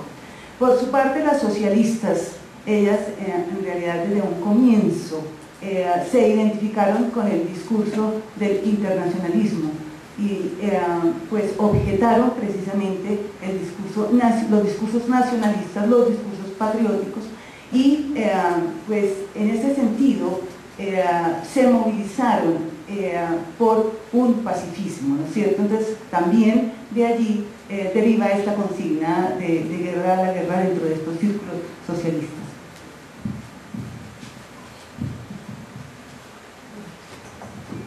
Bueno, yo quisiera decir lo primero que depende del cristal con que se mire y la lectura que se haga del asunto, así es como vamos a poder entender. Lo primero que nosotras, las que estamos en el campo de la historia de las ideas, lo que hemos querido hacer y estamos haciendo es tratar de historiar a las mujeres. Ese es un punto de partida. Pero muy importante también es que desde la perspectiva de género se sume otras categorías de análisis desde el punto de vista metodológico. O sea, el género nos va a permitir a nosotros hacer un análisis no solamente de las mujeres, sino también de los varones participando en las guerras. Sin embargo, hay que sumarle a esto la categoría de clase social y la pertenencia a esa clase social. Obviamente que no era lo mismo para las mujeres burguesas la guerra que para la clase obrera o para las campesinas. Ya lo explicaba, por el tiempo no pude profundizar en esto, pero para mí es muy importante indicar que las mujeres sostuvieron la economía de los países en conflicto bélico en el campo. Las mujeres campesinas jugaron un rol fundamental en el campo, lo mismo que las obreras sustituyeron a los hombres, por eso la ponencia mía se llama de la retaguardia del hogar a la retaguardia de la guerra, porque nunca estuvieron en la vanguardia, y viceversa, porque después las mandan otra vez para la casa al mundo doméstico y le dicen: señoras, caminen, ustedes ya cumplieron sus papeles, ahora sí, denle en el campo a los varones para que vuelvan a ocupar sus funciones. Inclusive hay el caso de que muchos mutilados, yo presentaba algunas cifras donde las mujeres se habían incrementado en el sector público, de lo que eran las oficinas y ese tipo de trabajos, y ya después de que termina la guerra, a los mutilados de guerra los ponen en esos puestos y a las mujeres les mandan otra vez a la consigna es cocina, kinder, y son 3 cocina, kinder y ahorita iglesia, sí, a las cacerolas, sí, debajo de las ollas, caminen otra vez a estar nada debajo de las ollas, porque ya ustedes cumplieron su papel en la Primera Guerra Mundial. Yo realmente creo que, como lo decía el profesor, es muy importante hacer un análisis discursivo de lo que significó ese consigna guerra a la guerra. Realmente hay que desconstruirlo un poco al estilo de Derrida. Es importante que hacer un análisis de este tipo, de la práctica discursiva. Yo lamentablemente no conozco el texto, voy a buscar todos los textos ahora, es mi tarea como la que yo me voy, pero creo que sí es importante plantear que efectivamente las mujeres intelectuales como Clara Zetkin, como la Kollontai, que escribió este texto a quien favorece la guerra, ahí estaban ellas pronunciándose contra la guerra. Entonces, dependiendo de la clase, sí hay que hacer la lectura de esta consigna. También hubo un montón de mujeres que estuvieron, las burguesas obviamente, que estaban viendo la guerra como la están viendo ahora los sionistas, sentados ahí en una butaca, viendo desde lejos lo que significó la guerra. Ellas, mientras las campesinas no tenían que comer y la clase obrera no tenía que comer, había un montón de mujeres que usaban medias de seda. Eran muy caras, por cierto, las medias de seda en esos momentos, y este tipo de cosas son las que nos dicen a nosotros que obviamente hay que verlo también, no solo desde la perspectiva de género, sino desde la perspectiva de la clase. Es decir, el género está permeado por la categoría de clase, y es muy importante que nosotros lo tengamos. Así es que, de acuerdo al grupo social de pertenencia, así vamos a dar una respuesta a esta consigna de la guerra de la guerra. Obviamente, en el seno de esta consigna, en el fondo de la consigna, lo que está es: no queremos más guerras. por favor ya aboguemos por el pacifismo como lo planteaba la compañera anteriormente. Bueno, ahora sí tienen la palabra los participantes, asistentes. ¿Quién quisiera hacer preguntas o hacer comentarios frente a todo lo que se planteó hoy?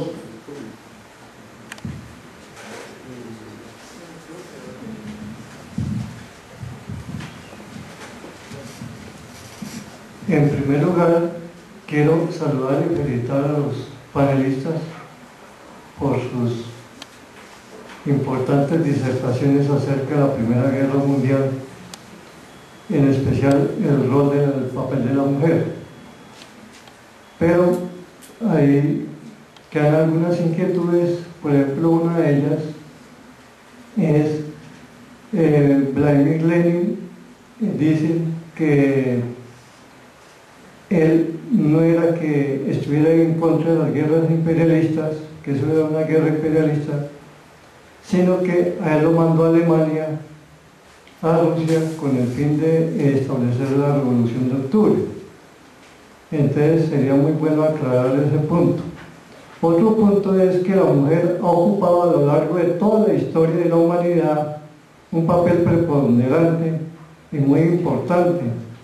Recordemos que una de las mujeres del César, una de las mujeres dijo bien claro con epítetos y dirigiéndose en tono sarcástico: la plebe es voluble, refiriéndose al pueblo de Roma, aquel pueblo de Roma que se amotinaba.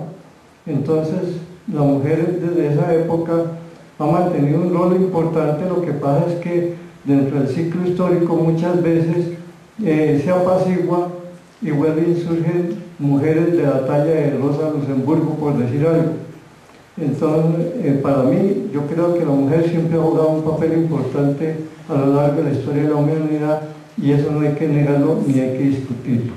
Entonces, eso queda sobre la mesa. El señor Patton, brillante general militar americano, también manifestaba que los políticos siempre nos regalan con una guerra para que maten a estos pobres muchachos. Entonces, mi pregunta en ese sentido, según el señor Patton, brillante militar, que se tomó Messina, le ganó al señor Montgomery, es que si la mujer pare hijos, o sea, pare hijos para la guerra o para la paz. Entonces, ese es el otro punto que tengo que ver. Si las mujeres siguen pariendo hijos para la guerra y no para la paz, y cómo abordar ese tema, sería muy interesante, y más en nuestro contexto que mantenemos pues en guerra permanente en este momento. Y finalmente pues quería manifestar mi desacuerdo con algunos principios de negarle a la mujer ciertos derechos y no darle la importancia que se merece. Por ejemplo, es muy poco cuidado, y más en el caso de la historia, dejar a un lado a esa mujer que murió abatida a tiros por el estudiante italiano, o sea, la condesa. Poco se habla de ella, no sé por qué la tienen en el olvido, y es importante porque ella fue la que cayó en ese detonante de la Primera Guerra Mundial, es decir, quedó como en el olvido. ¿Por qué se mantiene ella en el olvido, la que acompañaba al duque en ese momento? Es decir, no se le da la importancia que es. Muchas gracias.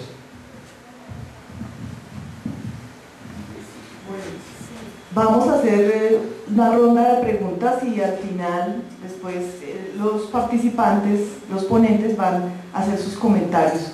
César. Yo creo que he estado pensando a lo largo del Congreso que el Congreso es más, tiene mucho que ver con nuestras propias vidas, con nuestras propias experiencias. Es decir, uno no hace las ponencias más como pensando en uno mismo que en lo que realmente pasó, sin que quiera decir eso, que lo que ustedes dicen que pasó, no pasó, claro que pasó. Y yo tengo algunas preocupaciones de tipo anacrónico. Las mujeres son muy guerreras. Si hay algo que tiene que ver con la guerra, en términos metafóricos, es la mujer, es la vida de la mujer.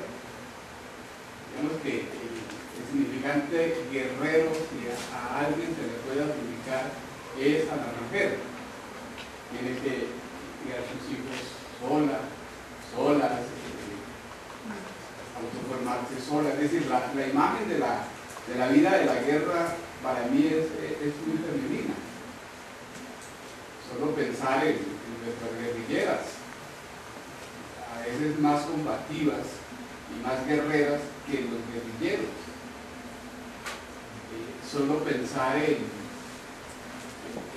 las candidatas presidenciales que fueron ministras de guerra, las presidentas que ha habido en el mundo y que se han comportado con los mismos criterios de los hombres de la guerra.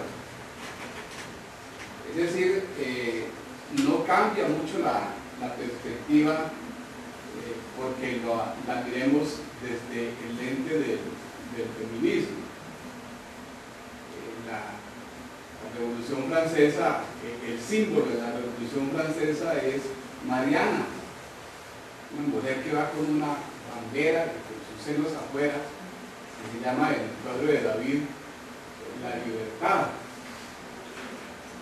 Yo creo que si uno trabajara, si este seminario fuera sobre la Segunda Guerra Mundial, estaríamos diciendo otras cosas de las mujeres, ¿verdad? Porque las mujeres sí estaban de acuerdo con la guerra porque era la defensa de la gran patria.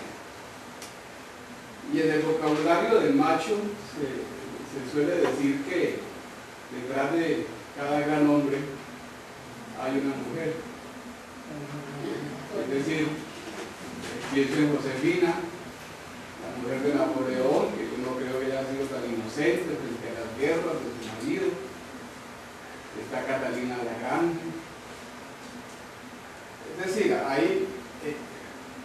hay una preocupación por saber el problema de la participación de la mujer en la guerra y el papel que ellas pudieron haber ejercido influyendo a los grandes hombres de la guerra.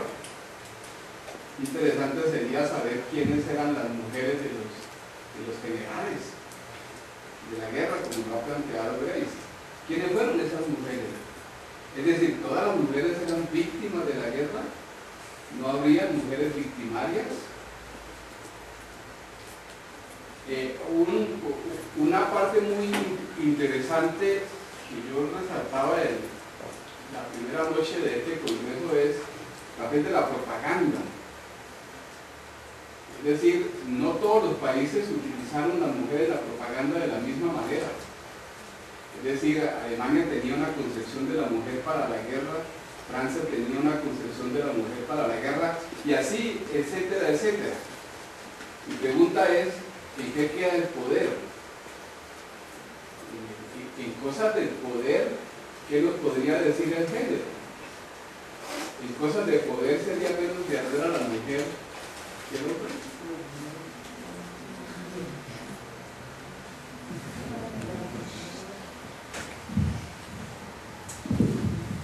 Bueno, primero que todo yo quiero controvertir esa sugerencia de generalización del profesor Ayala.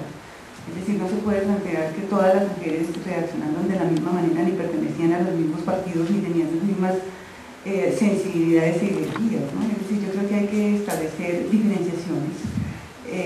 Y por supuesto que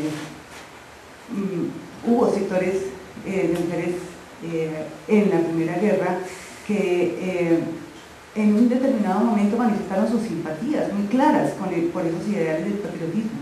por esos ideales de pues la defensa de los ideales de la patria.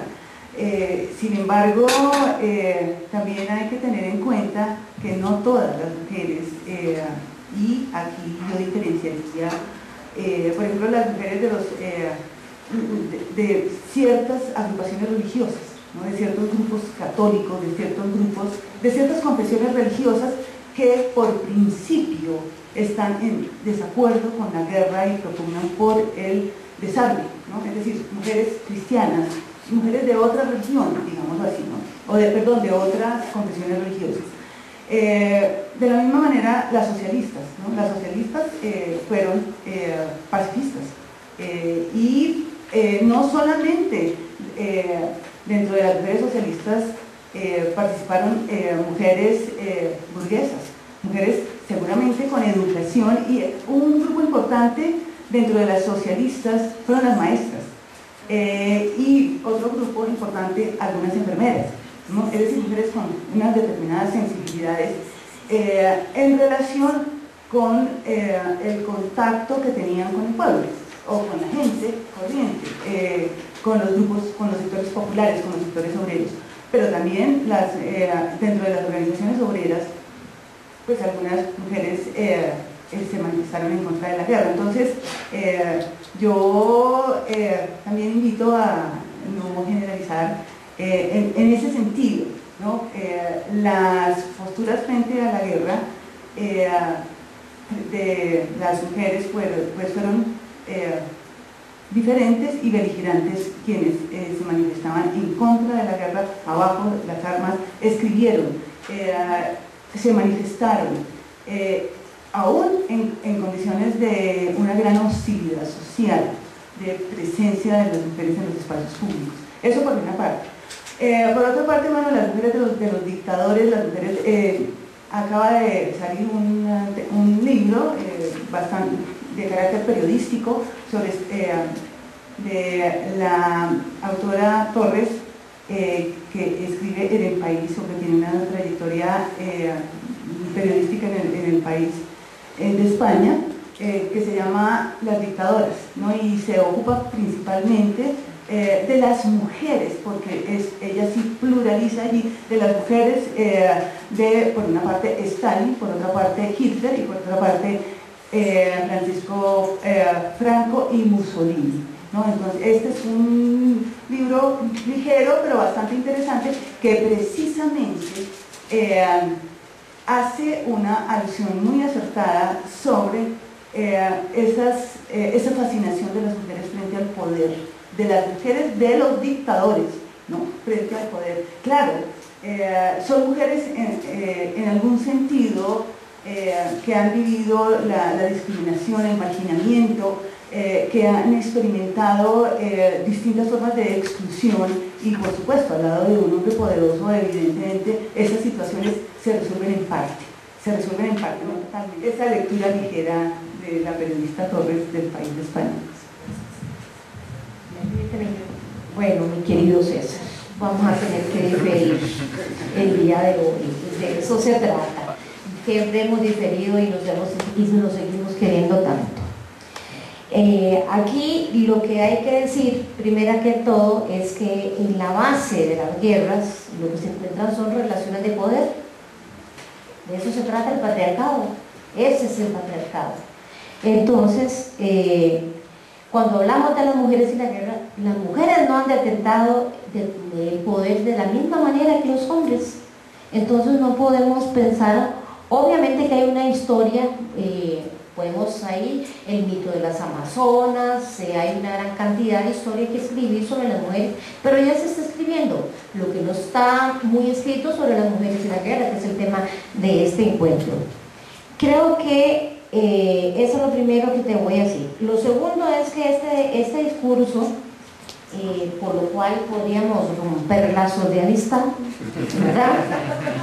Que detrás de un gran hombre hay una gran mujer. Cecita, por favor, a estas alturas del partido esa consigna ya está totalmente superada. Es a la par que vamos. esto es el siglo XXI, no, ni para atrás ni para adelante. Ni quiero que el hombre vaya adelante, ni quiero que el hombre vaya atrás. Quiero que vaya a la par conmigo, en igualdad de condiciones y derechos. Nosotros los feministas estamos, yo como feminista no ortodoxa, no del Jurásico, como siempre me manifiesto, yo, sí, hay feministas y el feminismo bien claro, lo estaba diciendo ahora la compañera. Ustedes se meten a estudiar, no existe un feminismo, existen los feminismos, son diferentes corrientes del pensamiento feminista que obviamente no vamos a poder abordar aquí. Entonces, desde esa perspectiva, yo quiero aludir también a lo que el señor anteriormente hablaba. Las mujeres paren para la guerra. En la mañana yo hablaba algo muy importante y decía que cuando yo era una joven estudiante con el compañero queridísimo mío a la par siempre, no detrás ni adelante, yo pensaba que muy ilusamente como joven estudiante y muy inquieta, pensaba en qué pasaría en el mundo si las mujeres hiciésemos una huelga de piernas cruzadas y no dijéramos más sexualidad, más sexo, no vamos a parir hijos, más hijos para la guerra, no queremos hacer eso. Bueno, yo decía, esa sería una estrategia muy interesante, pero muy poco viable, es una utopía y no disfrutaríamos de la sexualidad como está diciendo el compañero, que es el discurso importantísimo de las mujeres. Entonces ahí obviamente que nosotras las mujeres tenemos un papel muy importante. Caminando por las calles de Bogotá con César precisamente, me llevaron a una ventana en donde salió Bolívar brincando y brincó por ahí, lo sacó la mano de la Sáenz, que no fue solamente su amante y su concubina durante todo el tiempo, sino fue una mujer que lo dio mucho y en varias ocasiones lo salvó de morir. Hay otra mujer latinoamericana, digamos de Norteamérica, que fue la Micaela Bastidas. Yo no sé si ustedes saben que la Micaela Bastidas, la esposa de Tupac Amaru, era una gran estratega militar.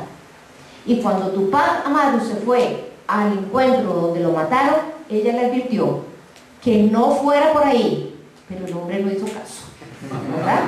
Entonces, para que ustedes vean hasta dónde el patriarcado en la historia es así.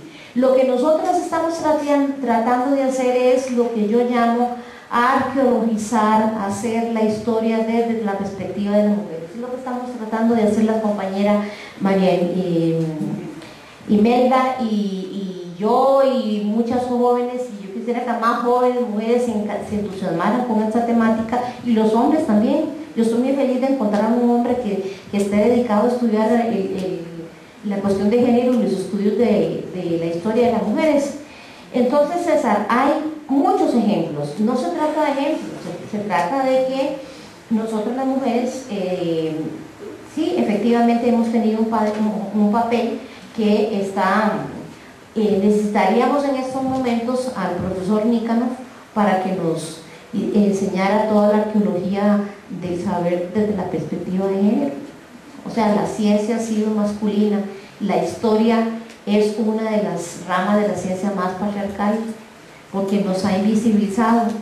Toca a las mujeres y los hombres de género sensitivos hacer un esfuerzo para sacar a ser visibles el quehacer de las mujeres desde la perspectiva de género, desde la perspectiva de clase. Eso quería decir. Se me fue algo, pero creo que básicamente es eso.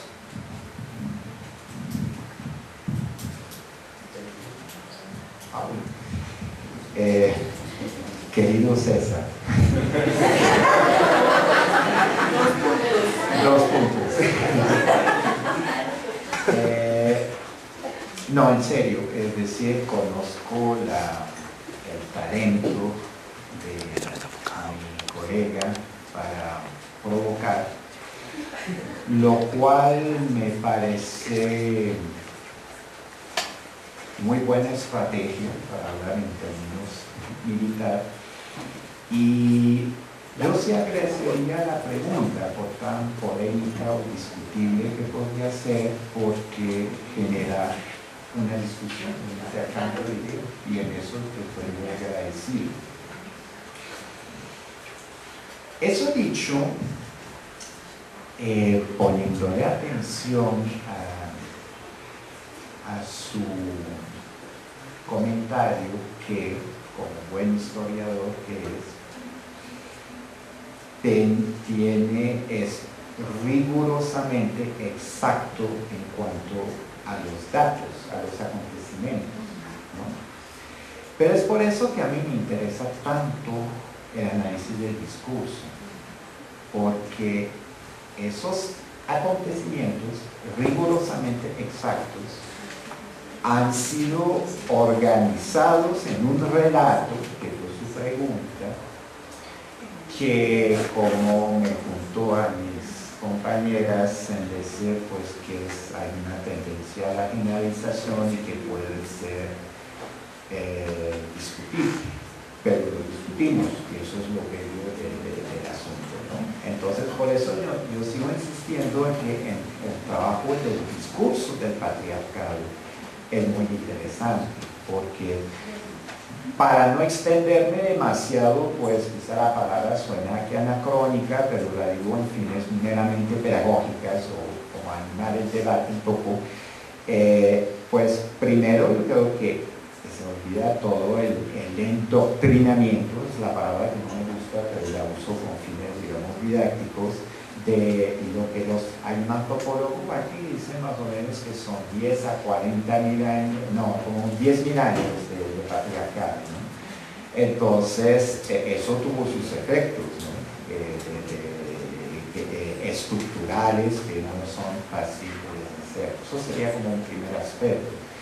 El segundo aspecto tiene que ver con, como dice María Imelda, que hay diferentes tipos de feminismos.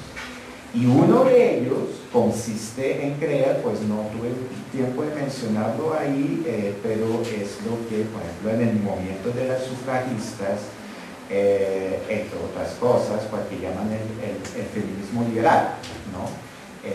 Yo cito ahí a la mexicana Virginia Hernández, que feminismo liberal que cree que la igualdad se va a lograr en términos de jurídicos, ¿no? Entonces, derecho de voto, igualdad